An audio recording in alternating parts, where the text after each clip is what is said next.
Behold, before the emanations were emanated and the creatures were created, the simple upper light filled all of existence, and there was no gap, like an empty atmosphere, a void, or a hole, but everything was filled with simple and limitless light, and there was no such part as head or tail, but everything was simple and soft light, balanced equally and uniformly, and it was called infinite light.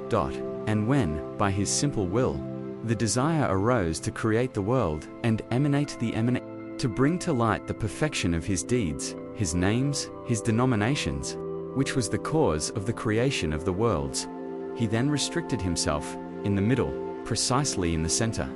He restricted the light, and the light withdrew to the sides around that central point, and there remained an empty space, a void surrounding the central point, and the restriction was uniform around the empty point, so that the space uniformly surrounded it. Thus, after the restriction, having formed a void and a space precisely in the center of the infinite light, a place was formed, where the emanated and created may reside.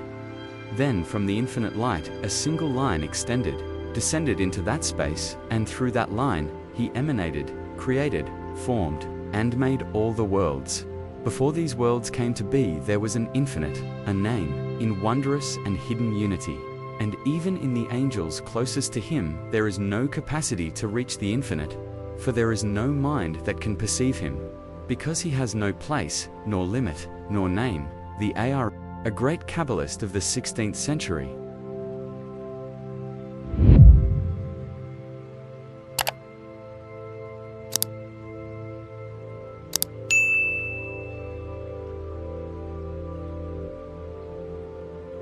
Who am I? Why do I exist? Open your heart to me a little, and I will reveal the world to you. These words from the Book of Zohar open a portal to humanity's deepest questions. Where did we come from? Where are we going, and what is our purpose here? Have we been in this world before? Why is there suffering in this world, and can we avoid it? How can we achieve peace, fulfillment, and happiness? From generation to generation, people try to find answers to these painful, persistent questions. The fact that they remain unanswered indicates that we have not yet received satisfactory explanations. While we study nature and the universe, we discover that everything around us works according to precise laws. However, when we examine ourselves, we conclude that humanity apparently exists outside this system of rational laws. Kabbalah teaches us that our perception of reality is extremely limited. We see only a tiny fraction of the total system. Imagine that we are inside a closed box with 5 small openings. These openings are our 5 senses: sight, hearing, smell, taste, and touch. Everything we experience is just our nerves' reaction to what enters through these holes. We do not perceive external reality as it truly is, but only the way our body interprets it.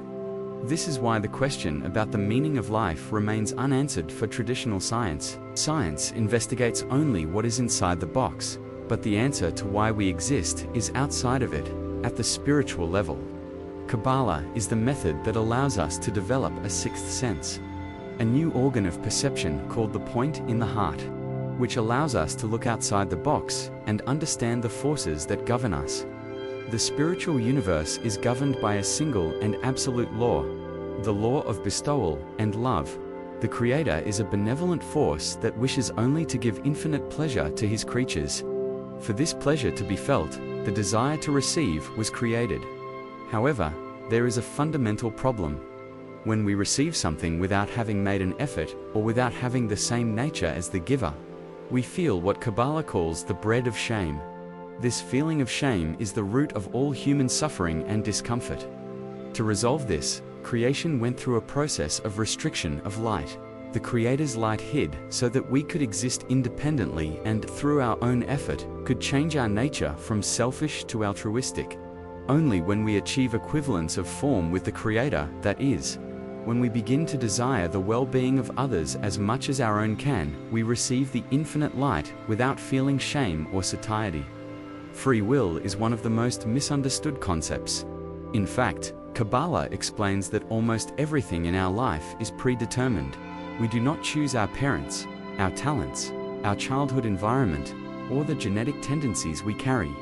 Our daily actions are automatic reactions based on calculations of pleasure and pain. However, there is one point where we are truly free: the choice of our environment. If we surround ourselves with people, books, and influences that value spirituality and bestowal, we will be influenced by that environment to desire elevated things. If we let ourselves be carried away by the common environment of society, we will remain slaves to selfishness. The path of spirituality requires us to use our only point of freedom to place ourselves under the influence of the upper light, which gradually transforms our heart of stone into a heart capable of truly loving. There are 4 fundamental areas of knowledge in Kabbalah that every seeker must achieve. The first is the study of creation, which details how the spiritual worlds were formed and how the light descended into our material world.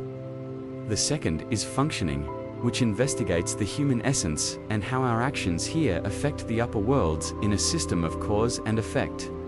The third area deals with the incarnations of the soul, explaining why we return to this world repeatedly and what the trajectory of our soul is over thousands of years.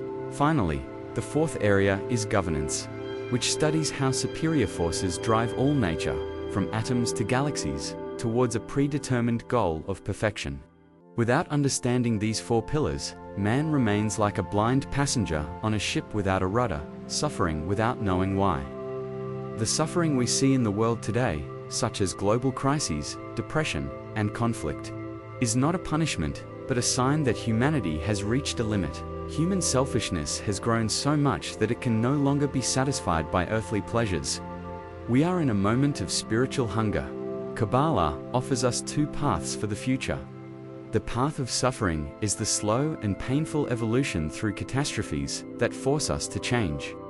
The path of light, which is the path of Kabbalah, is the conscious and voluntary evolution. By studying the laws of superior nature, we anticipate the need for change and correct ourselves with joy and understanding. The choice is ours.